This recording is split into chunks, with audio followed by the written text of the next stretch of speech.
We're going to start with talking about ratios, and a ratio is just a comparison. And it's of two different quantities. So an example of a ratio would be like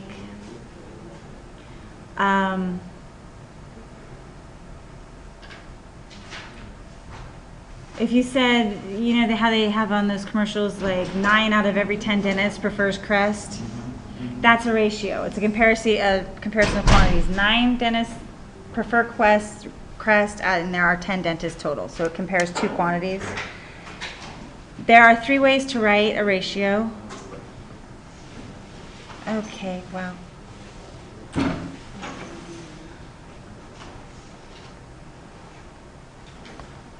All right. You can write the two quantities with a colon in between them. You can write the two quantities with the word 2 in between them, or you can write them as a fraction. And in both the colon and the fraction bar would be read as the word 2. So this is 1 to 2, this is 1 to 2, that's also 1 to 2.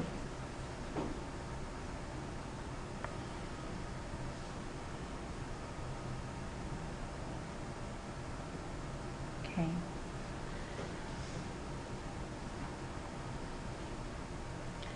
A lot of times, for mathematical purposes, this is the most useful. But it's not necessarily the most preferred. They're equally, they're the same. All 3 of these are saying the same thing. It's just that you can usually do more with the fraction format. Okay, like I said, ratios are just comparing quantities. So if we wanted to write the ratio of women to men, we're going to put women first. And then you can either say 2 men, or you can write it with the colon, or you can write it as a fraction. Men to women, you would put 17 to 15,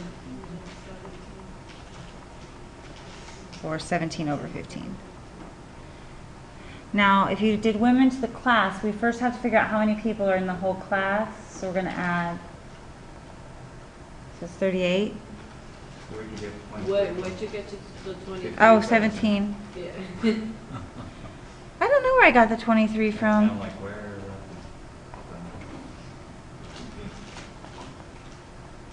I just made it up.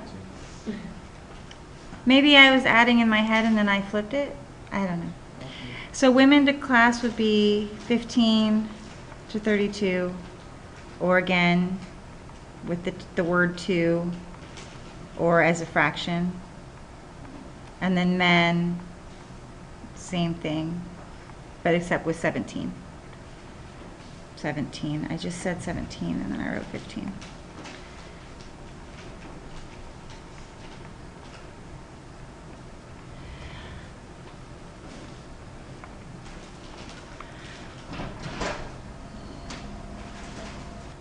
Just like with a fraction, you want to write a ratio in lowest terms. So if we have a ratio of 15 feet to 10 feet, these will both divide by 5. So we're going to reduce it, and it would be 3 feet to 2 feet, or 3 to 2, or as a fraction. So even if it's written with a 2, the word 2 in between them, you're still going to want to reduce it, just as if you would reduce a fraction. If I have, 20 to 10, these will both divide by 10, so that's the same as 2 to 1, or 2 to 1, or 2 to 1. Note though,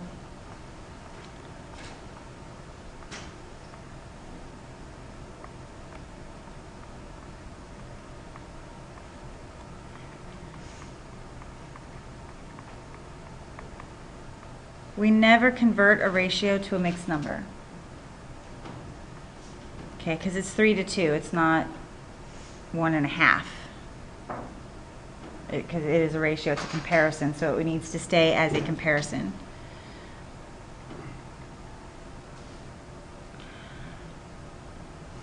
A lot of times when we're talking about ratios, we generally prefer whole numbers.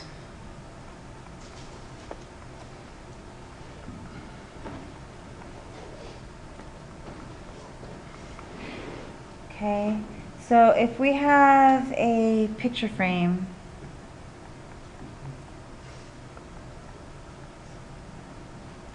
and the length is 7.5 inches and the width is 6.25 inches. And we want to express the ratio of length to width.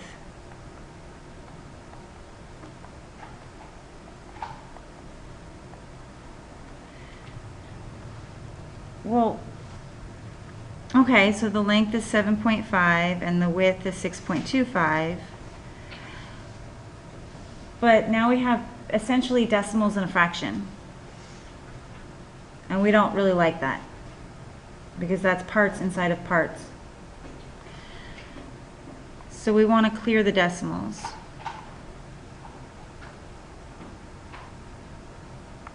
And in order to do that, we're going to count the largest number of decimal spaces.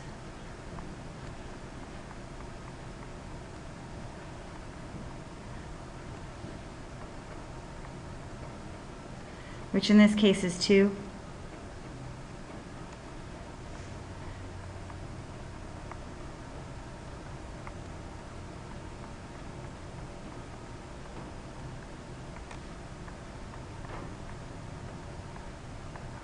Okay, so I'm going to multiply this by a power of 10. So 10, 100, 1,000, 10,000, etc. If I have 2 decimal places, I want 2 zeros.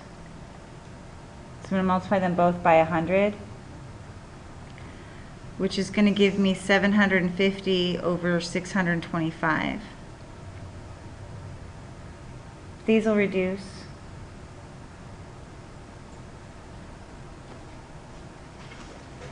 And just looking at it, I know for a fact it'll reduce by 25. So that's, let's see, 700, so that would be 28 plus another 2, so that would be 30. And 600 would be 24 plus another 1, so that would be 25. Which will reduce further.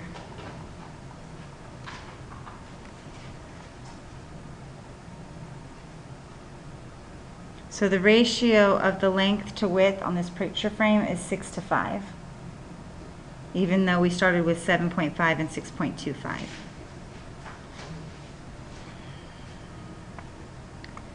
Say we do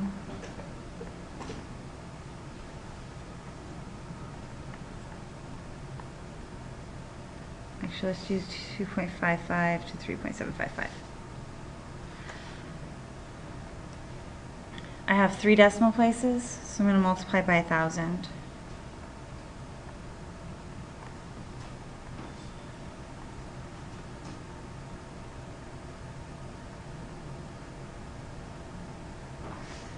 Okay.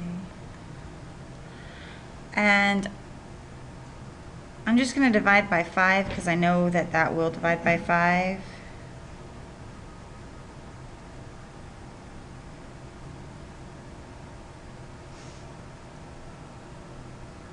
Okay. I think I found a prime.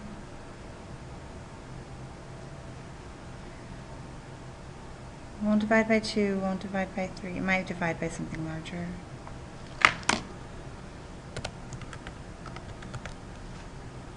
Really?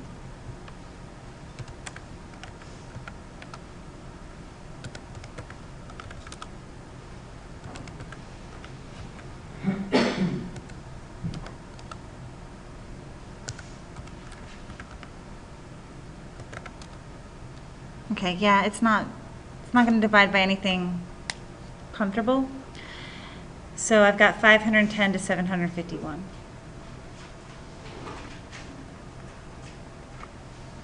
Okay, so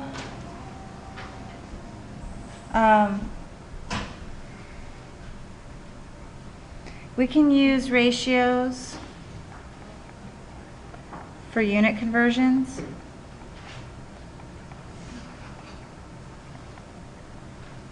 All right, so if I have a fence and it is 12 yards long and 1 foot high,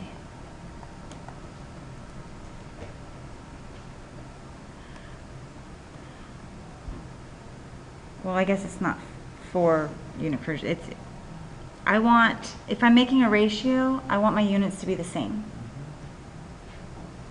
Okay, so we want units to be the same.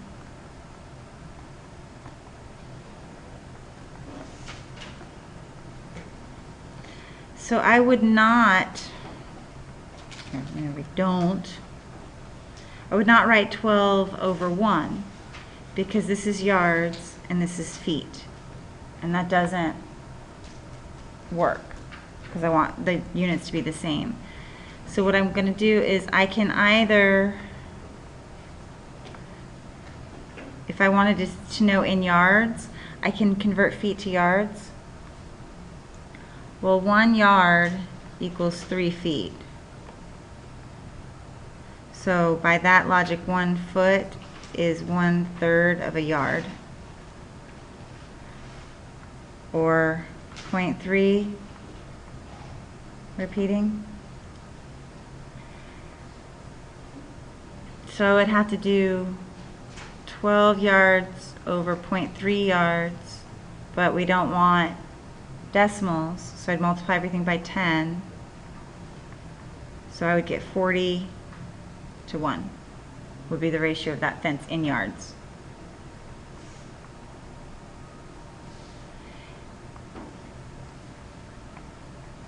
If I wanted to do it in feet, well, again, 1 yard is 3 feet. So 12 yards would be 36 feet. And so my ratio in feet would be 36 to 1.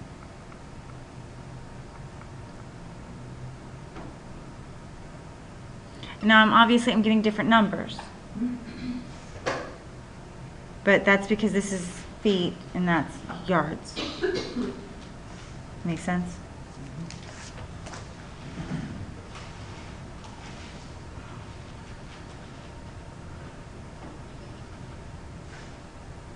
We got it? All right, next section.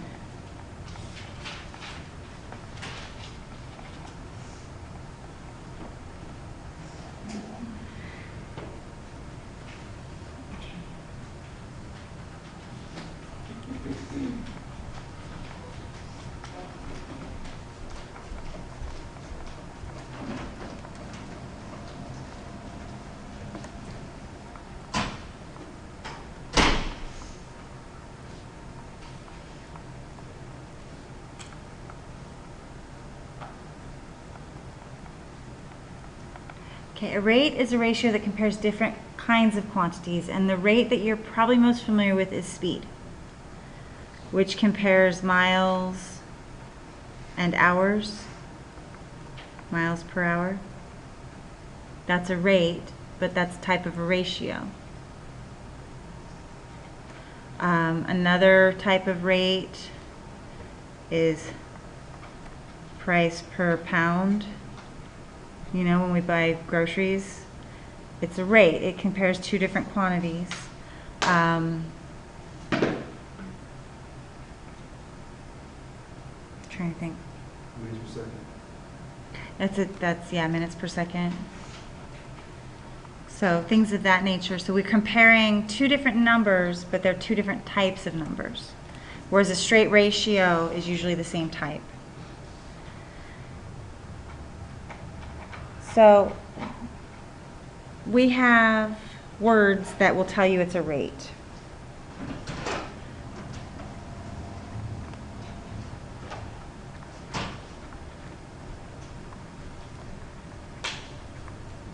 So we have per, miles per hour, minutes per second. For, something like, you know, 5 pounds for $1. In,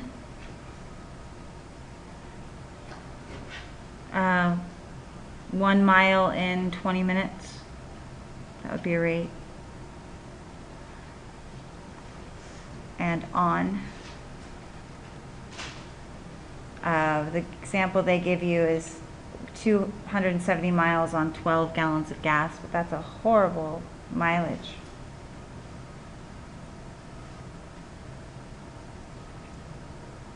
But these are words associated with rates.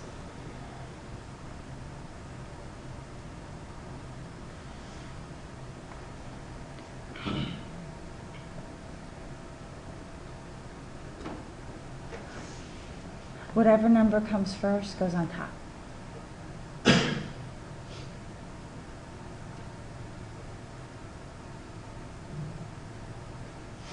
We're on chapter 6, section 2.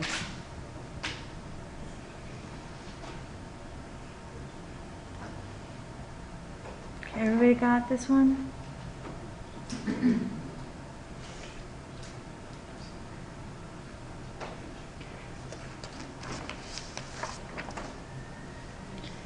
Okay, so we did lowest terms, but there's also something called a unit rate. Okay, we go beyond lowest terms when we do a unit rate. When we have a unit rate, we want our denominator to equal 1. And unit rates are really important.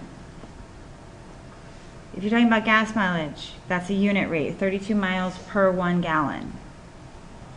If you talk about the price of produce, grapes, $3.99 per pound. That tells us how much one of those things costs. That's a unit rate. And so, to find the unit rate,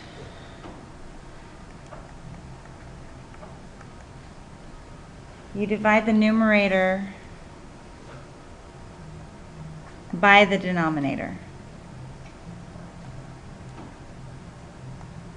Okay. And then you keep the unit of measurement. Oops, keep has 2 E's in it. Okay. So an example of that. If a place charges $125 for 20 visits, you know, maybe a health club or a spa or something, and we want to find the unit rate. I'm going to take 125 and I'm going to divide it by 20. Well, it's not going to divide evenly necessarily, and that's fine. It doesn't have to.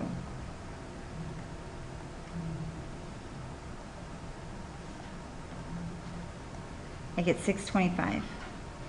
So my unit rate is $625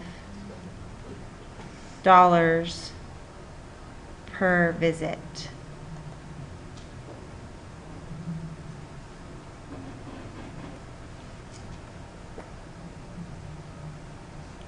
If I run, not me, but in 1960, a woman named Wilma Rudolph ran 200 meters in 24 seconds. So we can find out how fast she went by getting the unit rate, and we're going to take 200 and we're going to divide it by 24.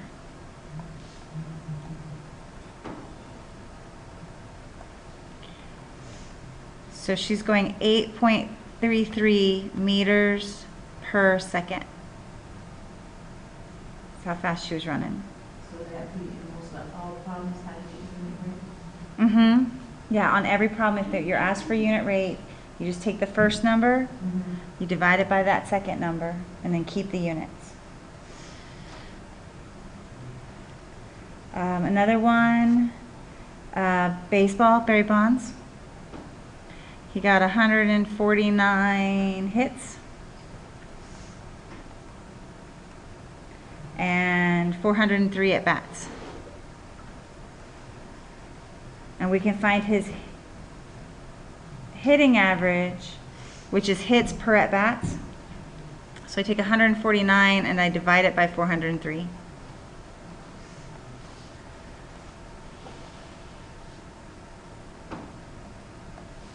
And so his unit rate was 3.7 essentially hits per at bats.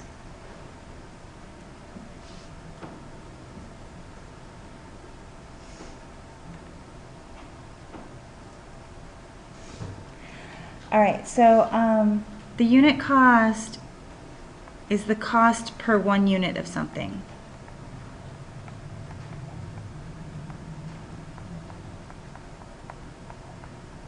So, you go look at cereal and there's the, 26-ounce package and the 37 or 36-ounce package or whatever, and the 26-ounce package may cost more dollar-wise.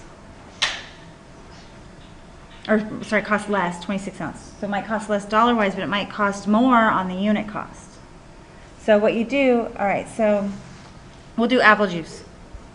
I had a 48-ounce bottle of apple juice, not 4-ounce, 48-ounce bottle of apple juice, and it's $1.69. These are all on the shelf. Or there's a 64-ounce bottle, and that's $2.39.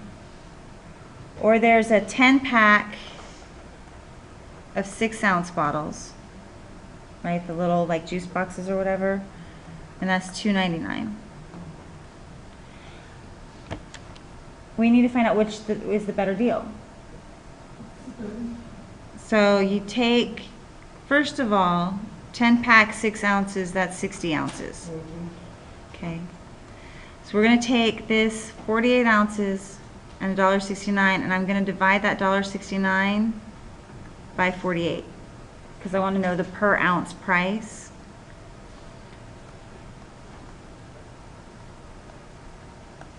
So that's 0.035 cents per ounce. So almost, it's 3.5 cents an ounce.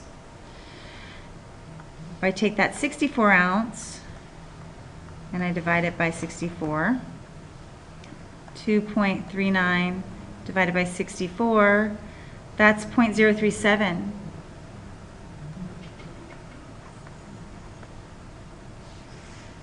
Or I take the $2.99 and I divide it by 60. I'm sure you guys can all guess this.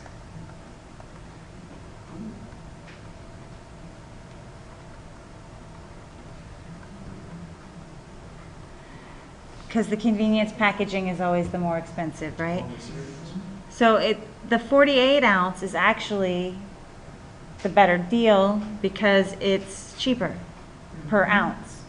So it would actually, if you want to buy a lot of apple juice, it would make more sense to buy a bunch of the small ones, the 48 ounces, than to buy the bigger ones because you actually end up paying less overall for that package. So this is the best deal.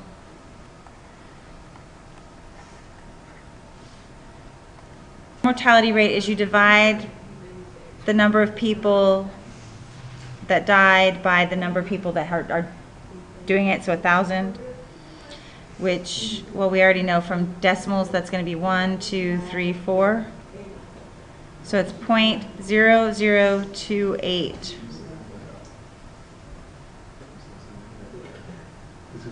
And that's deaths per surgery. So out of every one surgery, 0.0028 people die. So that's the mortality rate. With the astronauts, it's going to be 14 divided by 830.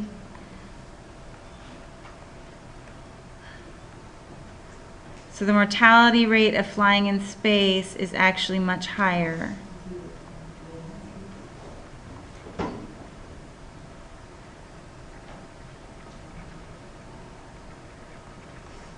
So even though technically more people have died having bypass surgery than have died being an astronaut, like the initial numbers are more higher, but the death rate, the mortality rate of being an astronaut is higher than that of having bypass surgery. It's just that there have been less astronauts. If this question was on the test, how? A proportion is a statement that states that two ratios are equal.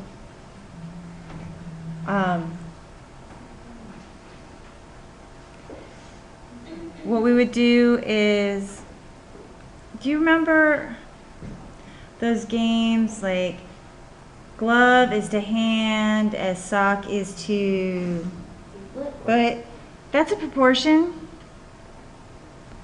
Technically, that's a proportion, clothing to body part. So when you see this and you're wanting to write a proportion, you'll see something like this. 5 is to 12, as 30 is to 72. So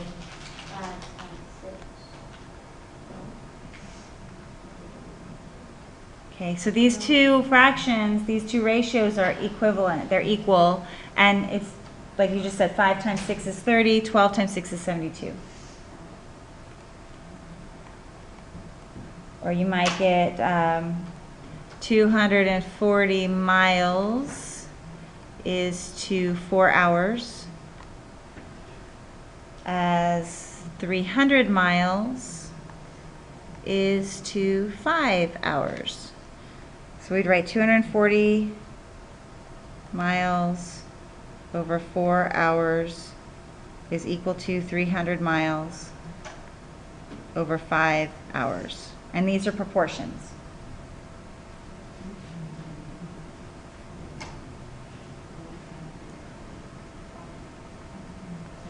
You might see a proportion written out in words. The numbers -3 and 7 are proportional. So that would be -3 over 7 is equal to -12 over 28.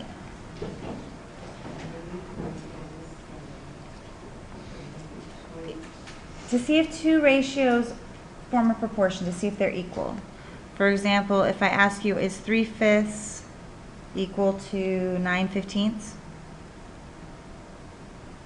Sometimes you see it right away. You say, oh, if I multiply 3 times 3, I get 9. If I multiply 5 times 15, or 5 times 3, I get 15.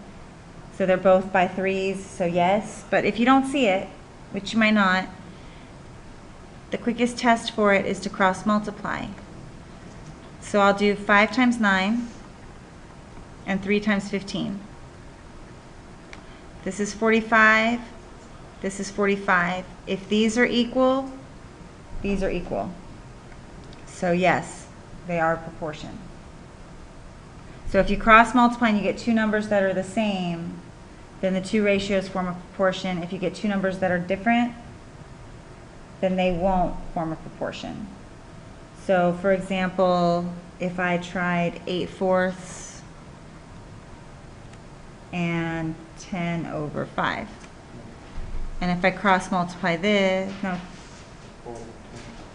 10 over, not 10 over 5, sorry, I didn't mean to do 5. That is actually proportional.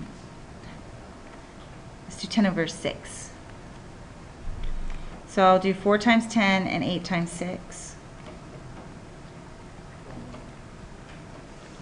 So I get 40 and 48. These are not equal, so it does not form a proportion. All right, to solve a proportion, we'll do the same thing. We're going to cross multiply.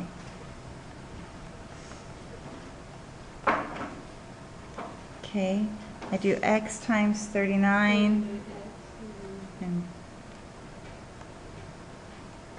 and 13 times 6, which I don't have my 13s completely memorized yet.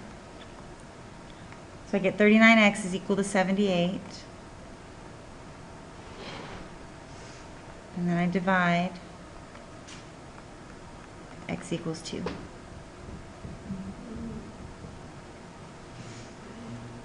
Okay,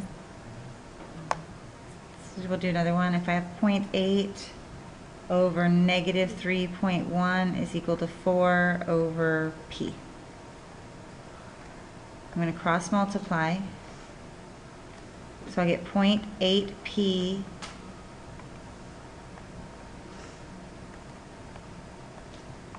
is equal to negative 12.4.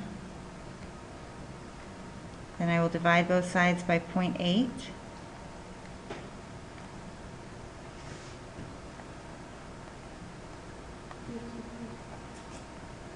Get negative 15.5. So cross multiply and then divide.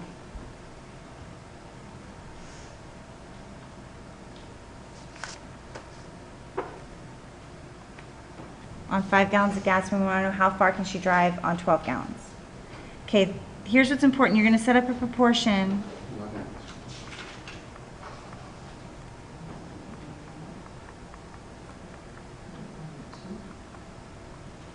Okay, you have to keep the units. So if you make this miles and this gallons, on the other side of the equal, this also has to be miles over gallons. Or if you do it the other way, gallons over miles, then the other side has to be gallons over miles. So you have to keep the same unit on top and the same unit on the bottom. That's really important. You can't have miles over gallons on one side and gallons over miles on the other. They have to match. So if I do 145 miles over 5 gallons, I have to say X miles, because I'm trying to find miles over 12 gallons. Okay, so just be really careful that you do that. Keep the units on the same side of the fraction. So 5 times X and 145 times 12.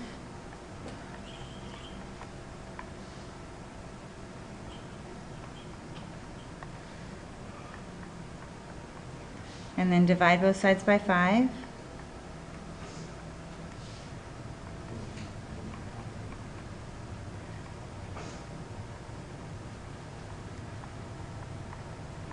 She could go 344 miles on 12 gallons.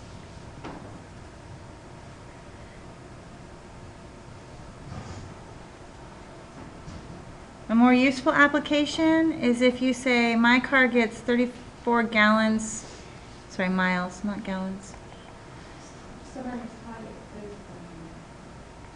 So let's say you get 34 miles per gallon and you want to take a trip and your trip is 638 miles and you're budgeting, you need to budget gas. So how many gallons do you need? So I put 34 over 1 is equal to 638 over X. Cross multiply. So 34x is equal to 638.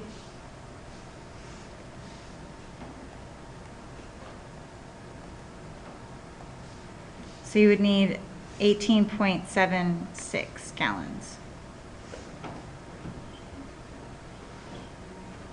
to make that trip. And you know, somewhere around $4 a gallon, you could estimate how much money do you need to set aside just for gas. So that's a useful application.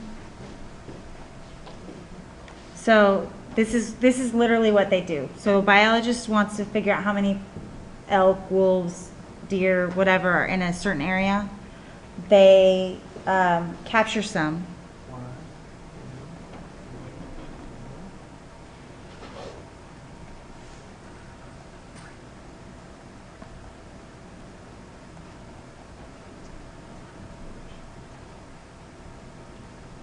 Okay, so she takes 25 and she puts a radio transmitter on their ear. Okay, and then she releases them. And then 6 months later, after they've had time to move around and makes up. They study 120 of them, and 4 have transmitters. And we can use this information to determine how many elk are in the total park. Because if 4 out of 120 have transmitters, we had 25 transmitters out of a total of we don't know how many elk. So there's 25 transmitters in existence. We looked at 120 elk, there were 4 of them. So then we cross multiply this. And we get 4x is equal to 3,000. And then we divide that by 4. And we get 750. So in this wildlife reserve, there will be about 750 total elk.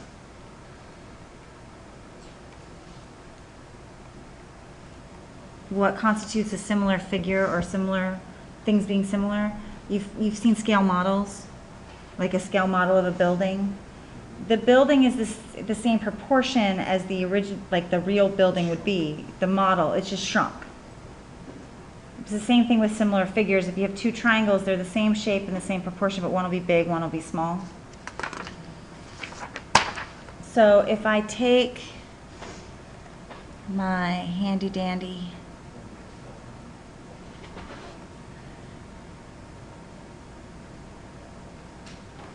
pretty shape maker,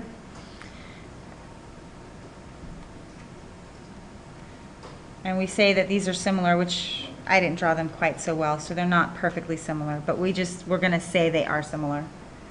And if this is 20 meters, and this is 8 meters, and then I have 5 meters, 4 meters, I can find the missing sides using proportions. So what I do is I correspond sides, and then 8 goes with X, and then Y will go with 4, because they're in the same position. Does that make sense? That makes sense. So 5 and 20 go together, and this will be my base ratio, because it's the one that has the 2 numbers. And then X and 8 go together, and 4 and Y go together. And you'll notice that in all of these, I put the smaller one on top and the larger one on bottom. I could go the other way, I could put big on top and small on bottom, but just to know that the same triangle has to be all on top or all on bottom. And so then I set up proportions. I do 5 over 20 is equal to X over 8. Cross multiply. And I get 20x equals 40. If I divide by 20, x equals 2. So I found x. And then I can do the same thing with y. I do 4 over y is equal to 5 over 20. Cross multiply. And I get 5y equals 80. Divide by 5. Y equals 16.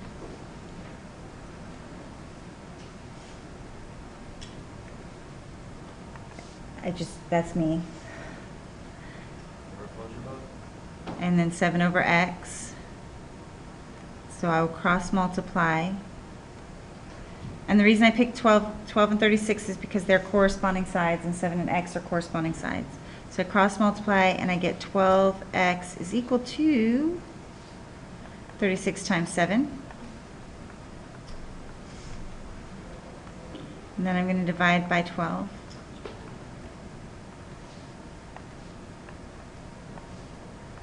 So x is 21.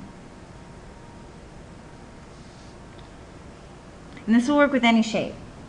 as long as you have two sides that are corresponding, that have, both have numbers. You know, I could do pentagons.